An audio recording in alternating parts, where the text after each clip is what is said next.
My name is Brian Murray. I'm the General Superintendent here being Middlesex County Landfill. This is the largest active landfill in the state of New Jersey. Okay, you know what we're going to do? We're stop over this next thing. We take the trash from the 25 towns of Middlesex County. In addition to trash, and we also take various fill. If you ever wonder where the dirt from construction projects on the road goes to, comes to a facility like this, not just ours, but facilities like this. And we actually take dirt from as far away as New York City. This person is going to be disappointed, Bob. I was about to say he got a number. Yeah, he's going to be disappointed. Okay, we're going to stop right here. Okay, so I'm assuming that you guys saw some of our equipment. If you didn't, after the tour, take a walk through. We put it out here for the kids. So this is just a fraction. We have about 40 yellow pieces of equipment, and we just kind of put this out. It's a kind of a, anyway, what we're going to do is we're going to go straight up to that lane, just drive right around this guy. Now, the sad thing is, so you have to be registered to come into Middlesex County Landfill. This is a resident. Now, there's one of two choices here. One, he could go do the right thing and find somebody to bring that in the landfill, or two, he can go to the end of Edgewater Road and just dump it, and we'll pick it up tomorrow for him. So unfortunately, that's how that works. That one's not recommended. Okay, we're gonna stop right up here. All right, and hopefully stop here. I gotta wait for Mark to catch up to me. So again, one of the things of Middlesex County Landfill is open 6 days a week. We're open Monday through Friday from 7 to 3. We're open Saturday from 7 to 12. We do not shut down for weather.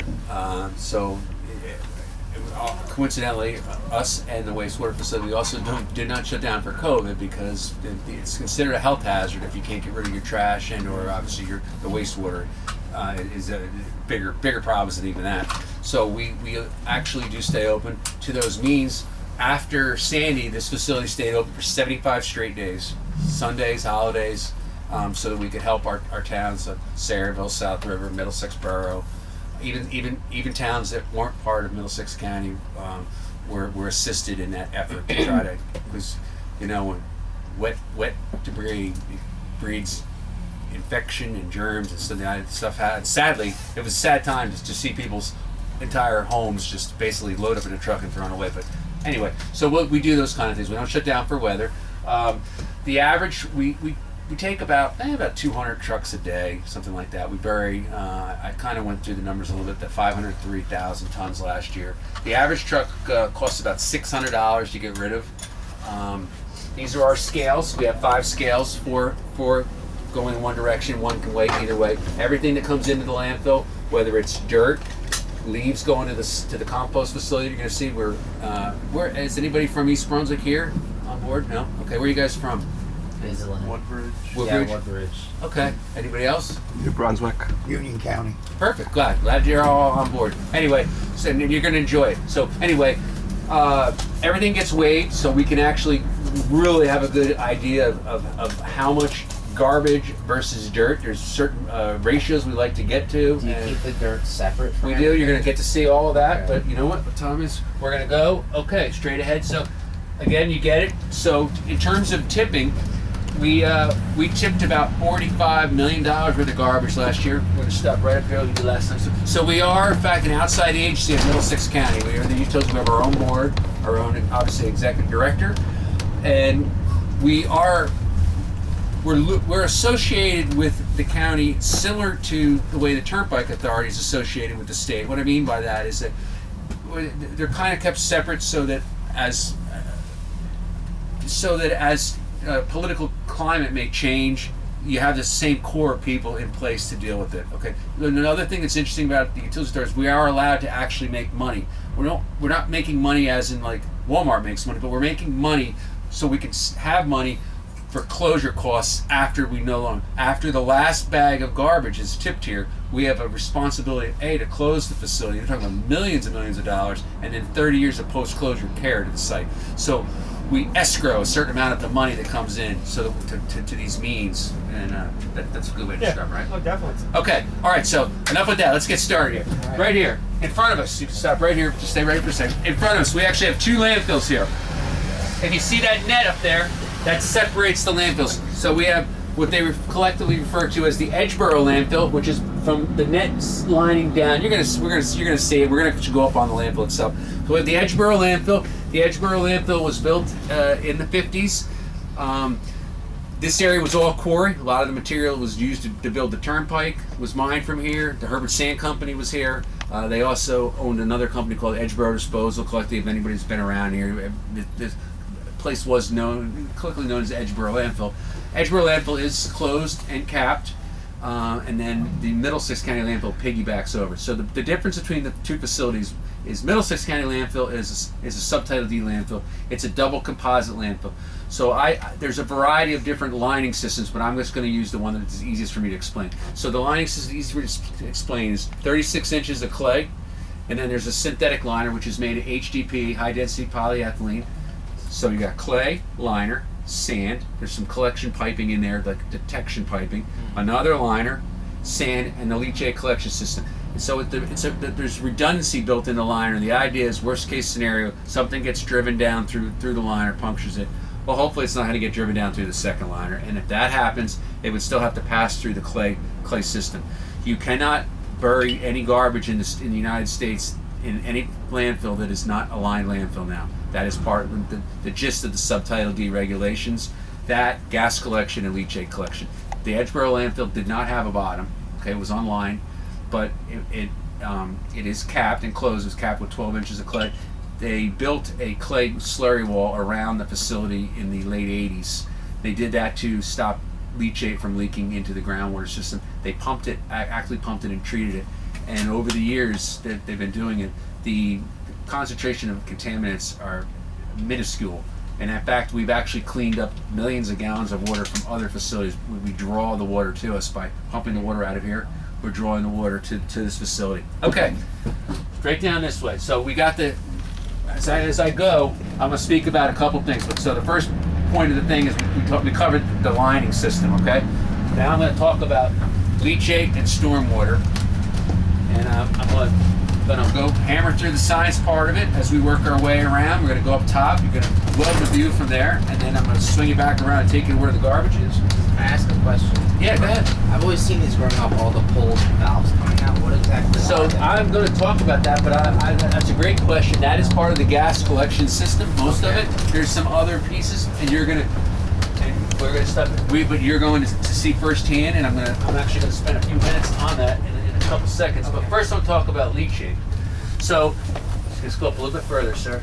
Okay, this is pretty cool right here. Okay, so first thing I want to say is this is a reoccurring theme. I stop here because I'm just not that bright, and I have like a little tour that I do like Disney World, and I have to, or I'll miss my like cues. Okay, so this is this paved pond over here is a stormwater contact pond. Okay, so when you look behind it, you see there's some rings with the aluminum railing around it. Okay, so the idea is any water that comes in contact with the trash or goes to the trash has to be treated. So let me just step at this. So where does the water come from? I told you we don't shut down for weather. There's a certain amount of moisture in the garbage, and decomposition generates a certain amount of moisture. So in the landfill itself, water percolates down through. Now, this is a non-hazardous facility, so we're not taking any hazardous waste. Residents are exempted. So I'm going to use my favorite employee here, Robert. Robert threw away a couple bags of fertilizer. This gentleman here, he threw away some pesticides from underneath the sink. I mean, because I'm not bright. I threw away some oil from my lawnmowers. Okay, so as a resident, you are allowed to do that because you have to generate over 220 pounds a year to actually be regulated. So we don't suggest it, but it is what it is. So when it gets here, it just bioaccumulates, and so the stuff we don't accept hazardous waste, but the leachate has a certain amount of stuff in it that is serious. So the idea is it perks down through the garbage.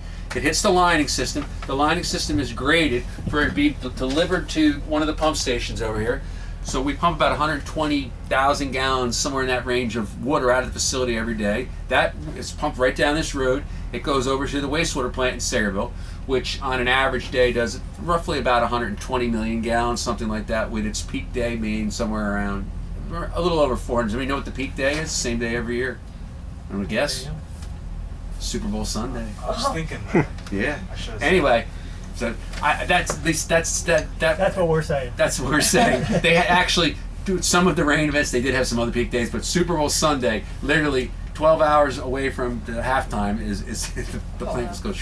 Anyway, so they treat 120 million gallons a day. So we basically dilute the leach. It goes over there. That's how we process it. Okay, quickly. The stormwater is the same thing. You're going to see some more of these ponds. So any water that comes in contact with the trash and runs off, the same thing. We collect it in these ponds, pump it, send it over to the treatment plant to be treated. Okay, straight ahead. So now we talked about leachate, stormwater, lining. Now we're going to talk about gas. We're going to talk about what you want to talk about. We're going to go straight up here. Now, so this section here about elevation, up to about elevation 90 is lined. So I told you about the lining on the bottom. So if you can bear with me, and you're going to stop, you can go up here a little bit. You can bear with me. The idea of this facility at the end, whenever that end date is you think of it as like a Ziploc bag. So we have the lining on the bottom, and this section, you just stop right about here for a second, sir. Just fine. If you just bear with me, so I'm going to explain what's going on here. If we were to stop right here and take a shovel out and dig, we'd dig through about 12 inches of topsoil and 12 inches of sand, and we'd hit some of the liner, okay? Not the floor liner, side liner, because this section up to about 90 feet here is closed. It's at final grade, and so it's lined. Now, you see where we've done all that fancy work up there. That's temporary lining, and the idea is that area there, it's for the environment for a couple reasons. A, to control the gas. B, stop erosion and not allow as much water to get in the landfill. We've temporarily lined it. But I said That's how the green. That's yeah. the green. Okay. I said how important this land is. The idea is we're going to go back and we're going to realize this area here, because the garbage is going to settle, it's going to decompose, it's going to settle down, and there's going to be airspace there. So the airspace is so valuable that the authority is lining it, and that liner will be peeled up in a few years and garbage will be put in. It's not at final grade yet. So the gist of it is, you got what I'm saying. But the idea so is, saying is like, it's a temporary liner. Right. yeah, but when it gets like pressed down, there'll be space between it, and the liner will like be stiff, right? So No, the idea is that liner will come off, and then more garbage will go in there, and we'll get we'll get it to the final design. Okay, I get it. Elevations. Yeah. Okay, And then when you're done with that, you cap it. that's correct. Then we cap it final. Yeah. Okay, straight ahead. Yeah, that's. What's the top liner made out of? Same thing. Same. It's just a thinner polyethylene. Okay. And so it's underneath that, and that's actually a wind defender lining system over top of it, because these liners, normally we'd have dirt on it. These liners get wind up underneath them. It's like a Hot air balloon. It can be like a target blown up. I see Okay, that. straight ahead. We're gonna go down here to the corner where the power plant is. So you can see this is how we deliver water down. Every inch of rain that we get on top of the landfill, every inch of rain on an acre generates about 35,000 gallons of stormwater. So Now you can the- imagine how much the- water we deal with. Yeah, the final cap flow, it's the final cap, is discharged underneath one of our deductions. And that goes off-site. When it has the potential to come in garbage, it goes into the leachate. So we have a permit for those down chutes, and they're sampled. So this is a little bit better theme when I was talking about. Same kind of, we can go right up into the corner there, around where that bird is. Same kind of thing. Contact water pond, leachate collection system. Okay, just a little bit. It's that one that the first we stopped at is the largest of them. It gets the biggest drainage area. Okay, all right. So now I'm going to talk about gas. Okay, so when we take garbage out of our homes, and obviously we all know this, the idea is to tie the bag up and hope that we manage to get it from the kitchen across the living room or the den or wherever we got to go through to the door without anything leaking. So, but when the garbage bags get here, we want to break them up. Okay, so you're going to see we have machines that have steel wheels that help do that. The reason we want to break them up is, I kind of alluded to it, a certain amount of the waste is food. Okay, anything that's carbon, so wood, food, paper, that's going to decompose in the landfill. Obviously, styrofoam, plastic's not going to decompose. As stuff, so when the garbage goes up into the fill, the first couple days, the air spaces, the voids that are there, all the oxygen gets used up, and the bacteria that's in the trash naturally just dies off. Then a second bacteria that we're interested in grows. It's called methogen bacteria. It grows only in the absence of oxygen. That bacteria gives off two gases that we're really interested in. And it's roughly, for argument's sake, 50-50. It's a little bit different. It's like 48, 50. anyway, make a long story short, it's carbon dioxide, CO2. Everybody knows about at this point their carbon imprint. And the other one is methane, CH4. So methane is one we're interested in. Methane is an odorless, colorless gas that has a BTU value of somewhere around 750, something like that, once it's cleaned up. So, and it's odorless. And I said, come on, Brian. And listen, nobody knows that at times it smells down here better than I do, but those are actually trace hydrocarbon, long carbon chain gases, anaerobic hydrocarbons that generate the odors, and they represent maybe about 1% of the gas. So the methane is a very, very useful, viable fuel source. So we use this as an example here. So what they do is they draw it out of the landfill. So the whole landfill is under vacuum, and it's being vacuumed over to here. And first thing it does, it comes over here. They knock some of the water out of it. There's a lot of moisture in the landfill. There's a lot of moisture in the water. So they knock it. They dry it. And that's what these units are. That the in front of here, the Smithco used to, they got like a fan, like a helicopter fan in it. They're drying it, and then they get it to the PSI that they want to deliver to there's 10 generators in there. It's roughly around 15 PSI. So, but it's a standardized thing that goes in there. The gas gets burned. Okay, the gas gets burned in these generators. In that process, it's spinning. The motors are spinning magnets. So electricity is electromagnetic fields. It's just like starting your lawnmower. Spinning of magnets, that's what electricity is. So they take the gas, they burn it in here, and we produce probably enough power for about 15,000 homes. It's a 10 megawatt power plant, and this power plant, this energy, it could be being used in Buffalo. It's wielded to wherever the use is. We also have a power plant, we have a power plant in Sayreville.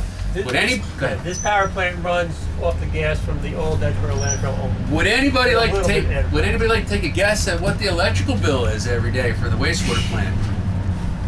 I don't even know what. Okay, I'm going to throw the number out that I think it is: $35,000 a day. That's a reasonable number. 50, yeah. Okay, so guess what?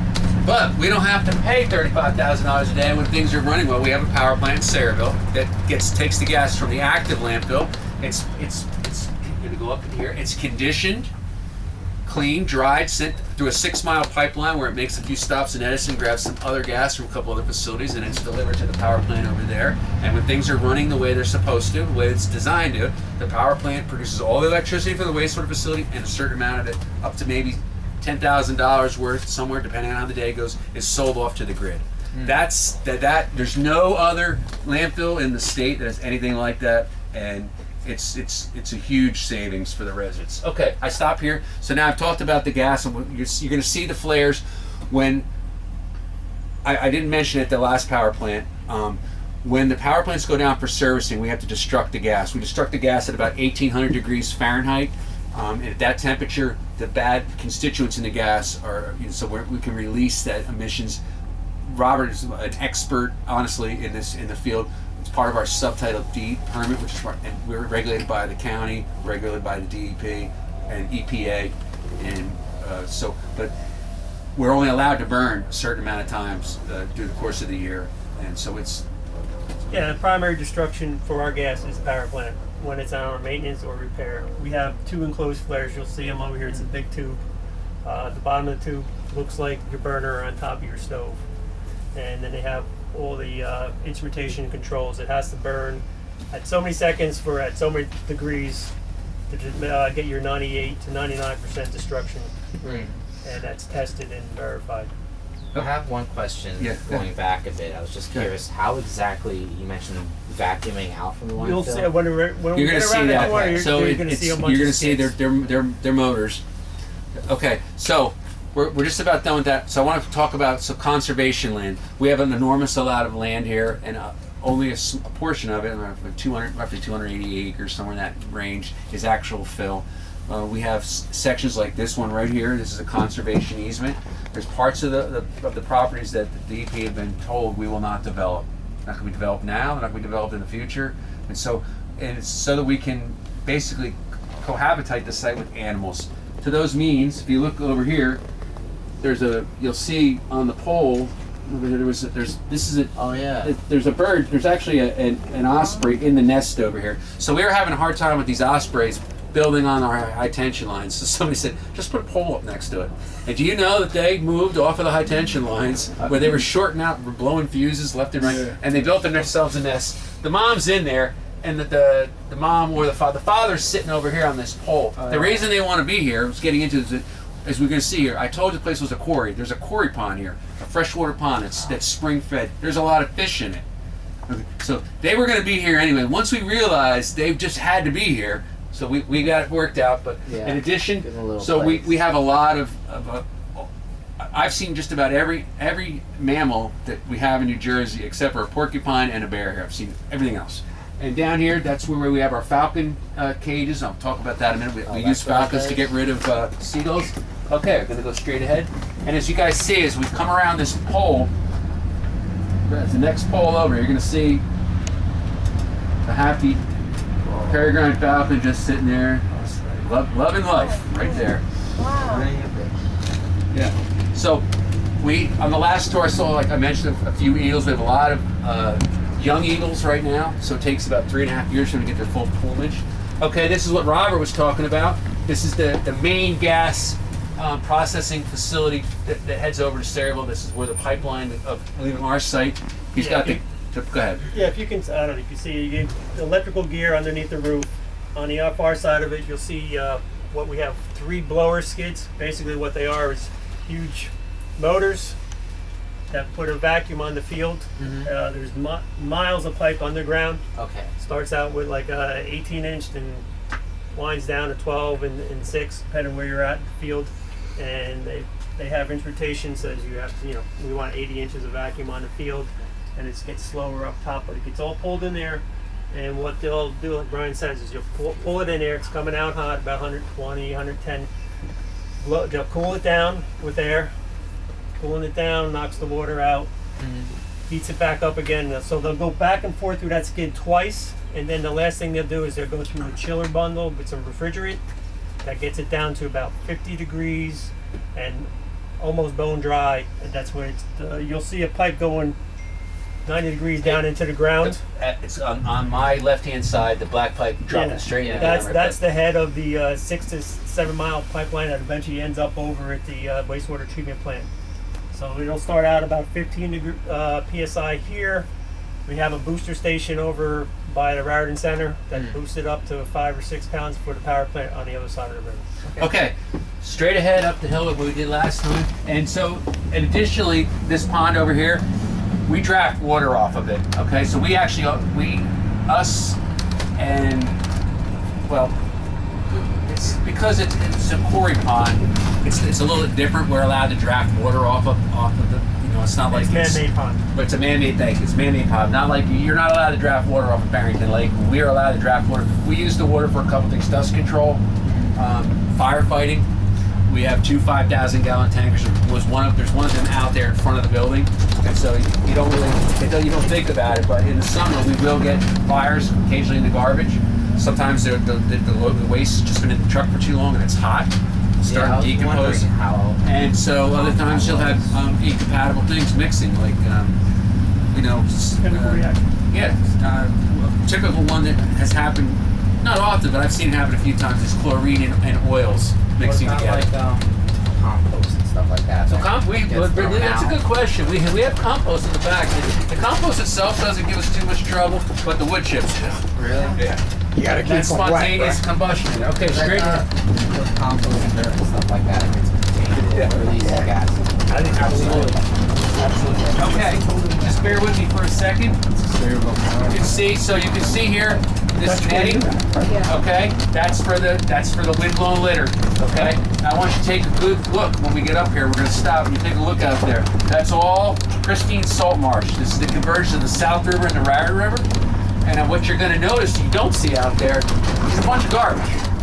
And that's because we put a lot of effort into collecting the garbage. We have 2 concentric rings, about 6.5 miles of netting. The netting's about $500,000 a mile, somewhere in that range. And this is the convergence of the South River and the Raritan River. Like I said, these are tidal rivers. The Raritan River's tide's about 12 foot. see that bridge complex out there? That's about 3.5 miles away from here is the mouth of the Raritan Bay. So we have stripers, crabs, clams, all that stuff there. In the 50s, they thought this as wasted property because it's very marshy and buggy. And the Army Corps of Engineers, you see those straight cuts through the marsh. Yeah. That was to drain them. That was to deal with the mosquitoes in the 50s. Okay, it didn't work, but it does allow the water to flow through. Mosquitoes don't do good in salt water. It does allow the water to move through there. Today we know that this is not the ideal place. You're gonna this is not an ideal place to site a landfill. But think, huh? Is that in the way? Is that the DJ? I'm sorry. Oh no, he's moving. Never mind. Yeah, I'm not going. I'm going to swing back around. Okay. Okay. So obviously we're on top of Middlesex County landfill here. You're about 14 layers. When you're going to see how the trash gets packed in a couple minutes. About 14 layers high. We're probably at about 190 feet. 200 feet. 200 feet above. So garbage goes in a lift about 12 foot high, go all the way around. Dirt covers it. We start another one. And I would say we're probably about 13, 14 lifts up here. Quite frankly, I've lost count, but if you get the idea of it. But the other thing you know is we'll go through our garbage and we'll hit our liner system, and then there'll be another 50 feet of garbage from the Edgeboro landfill underneath where we're sitting. That's correct. We're sitting on top of that. And so, Bob, you wanted to just roughly talk about where we're at with elevation, where we're going, what our direction we're going to go to. Well, we're permitted by the state to operate, and the permit is based around a grading plan. So our approved grading plan gets us to 225 feet above sea level. Right now we're at 200, so we got about 225 more feet to go. So that's our life. So that's when you would cap it out. That's when we cap it out. So to the just to dovetail on what Bob's saying, we do have another tract of land which you're going to see in a minute that we have not developed, and obviously there are things that can be done. Elevations can be changed.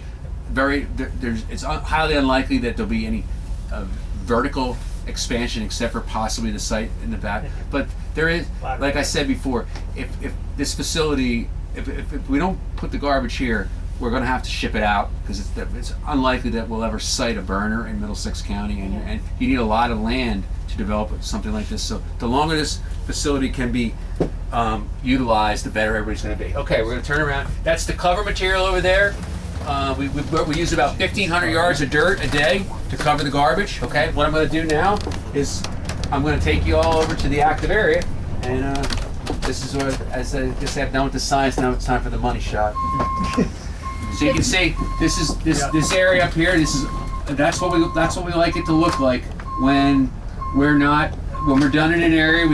We bury we put about a foot on each day at covering, and then we go back over with another basically 2 feet, 18 inches of soil.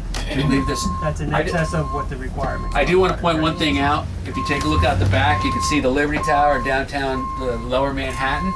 That's about 28 miles away from here, and the naked eye can see about 42, 45 miles back out on the ocean. But you can see, so that gives you an idea. Obviously, we're looking at something very, very, very large. But it's amazing on a clear day how far you can actually see. It really is. Yep. Yeah. So they claim, I don't know this for sure, but they claim that the sailors could see like 40, 45 miles. They could see a ship on the ocean, so yeah. Anyway. All right, so we're gonna go back down and around, and so the gist of it is, and I want you guys to just take a look at, you can see that there really isn't any garbage down, and if there's garbage in outside in the marsh there, somebody has to go out there and get it. And I can tell you, it's not fun. It's not fun. We have a contract with a local landscaper. Okay. It costs a couple $100,000 a year. We can call him up when we need it. Sure. And say I want 6 people here, and the next day they're here and they're manually Getting out that taking litter and putting it in bags. I got to point something out. You can see the solar panels on the closed section of our landfill. We have about 9,000 panels on the closed section of the landfill. They are so that generates that solar farm generates about 5 megs. And as the executive director Brian has mentioned, we are going to be adding some. We have some solar projects over in Sayreville. We'll be adding some other solar products. Is that correct, Joe? Right, 4 megs will be coming up relatively soon. In fact, So I was recently at a conference with a gentleman from the DEP. It was the DEP, or maybe it was a federal agency. Basically said if he had his way, every single closed landfill in the state would have solar panels on it. And a lot of people don't realize, you know, that New Jersey generates and sells an enormous amount of electricity. We're a huge electrical producer because that has a lot to do with the years of funding, I think, that went into this. But we generate way more electricity in New Jersey than we use. And this is sustainable energy. So, you know, it's extremely important, and you know what? It's a huge industry. We're running a bird. I have a question about the dirt and the sand. We're running a bird. Oh yeah, that happens. They do that. Good. Are you acquiring it from somewhere? So, Yeah, the we'll come back sand. to it. I'll cover that. So that's a great question. So here's the thing. We do acquiring it is a nice way of explaining. So we have contracts with quarries. Okay. We have drop dead contracts, meaning that we can't find dirt from other means. We can always buy it. We buy a certain amount of dirt every day. We also buy rock, quarry rock, stone for various different things. And in addition to that, we supplement our cover needs because, like I said, we use 1,500 yards of dirt a day. We supplement them with programs where we take dirt from construction sites and we charge for some of that. So we pay for some and we get paid to take some. Okay, I'm going to ask a more specific question. Go ahead. The sand that you would use, is it ever taken from beaches? No. Okay. No, That's No. great. That's Are you too crazy? fine for- No, it's one. She might. In fact, it's funny you should say that because I was just watching about the Ortley Beach stuff. When I was a kid, my parents had a house in Chatham. I spent a lot of time down the beach, but they're having a hard time at Ortley. Keep holding the sand there. Yeah.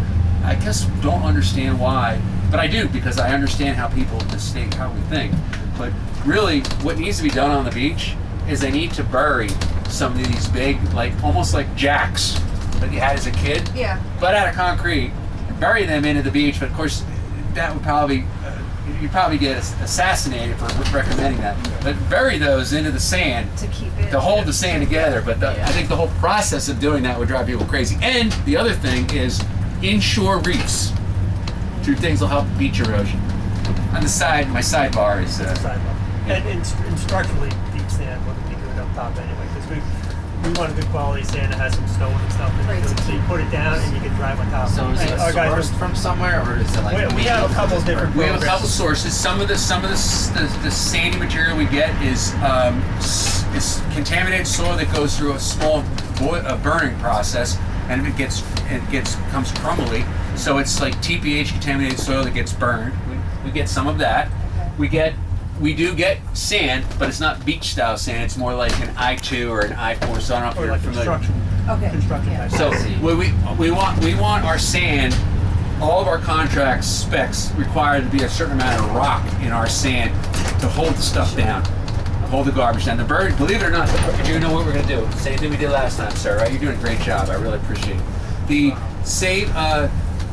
The birds will shift through the garbage and amazingly dig it up so it looks like sections are uncovered. If there's something that they want, Yeah. and at night, if you come up here, when the falcons aren't Don't around, recommend it, Mike. the birds are on top there. They all face into the wind.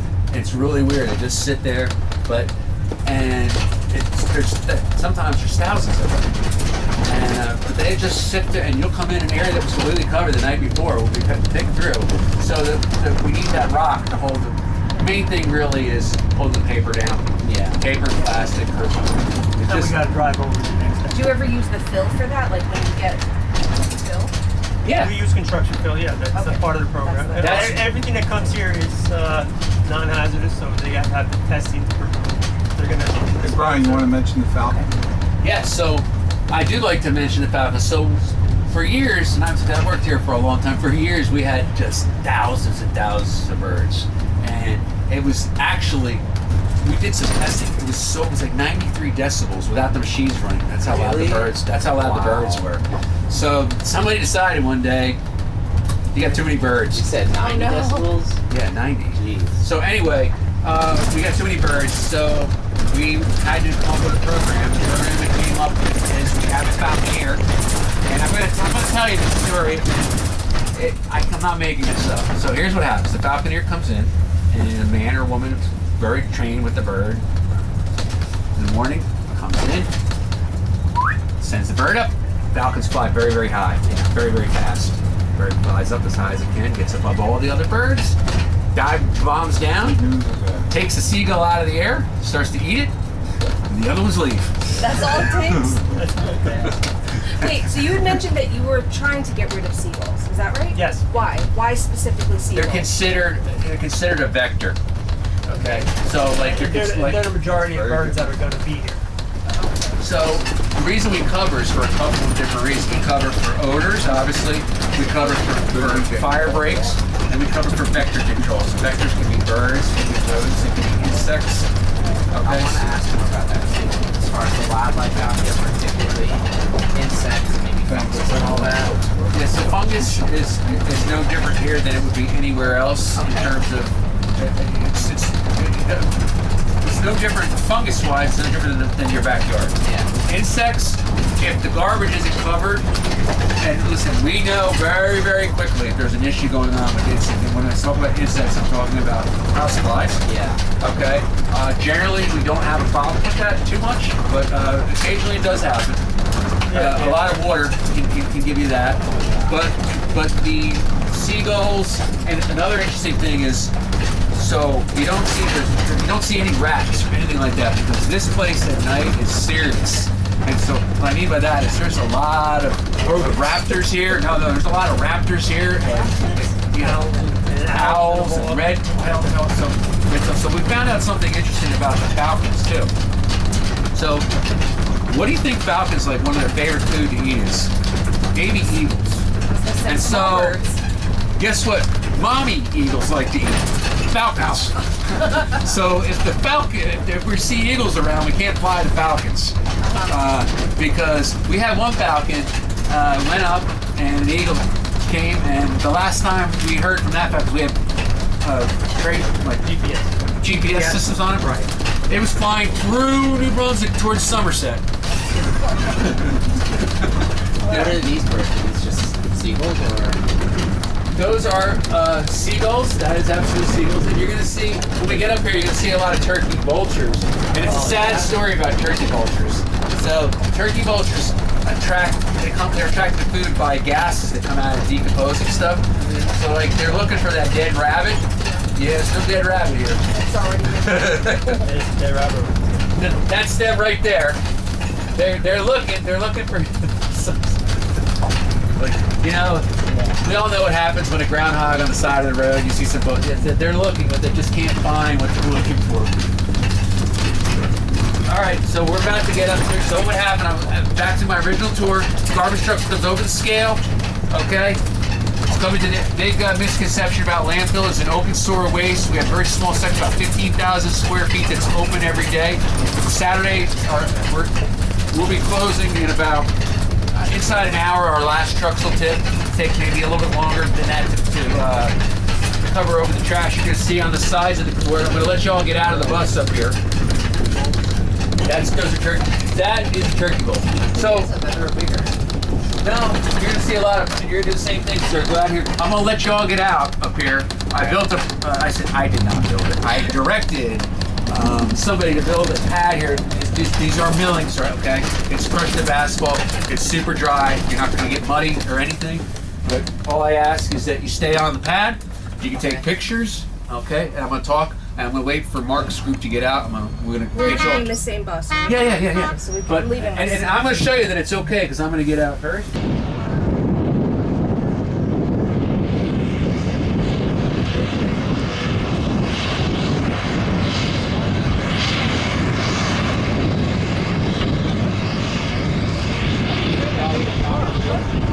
These are all. That right there is a young eagle flying over our head right there. That's a young eagle. Wow. Yeah, that's so it's in its molten stage. It takes 3.5 years. It's so crazy that the symbol of America gets tortured by pros. It drives me crazy. But that's exactly very good eye, Joe. I'm very impressed. Yeah, and that's this age, but I'm so glad you got to see it because most people don't believe it that there's all kinds of eagles flying around in East Brunswick, Sayreville, North Brunswick. I live on Farrington Lake. I see them there all the time. So all the garbage you're looking at has come in since 7 o'clock this morning. I did talk about the recyclable materials that you would see. There is wood, there's some cardboard.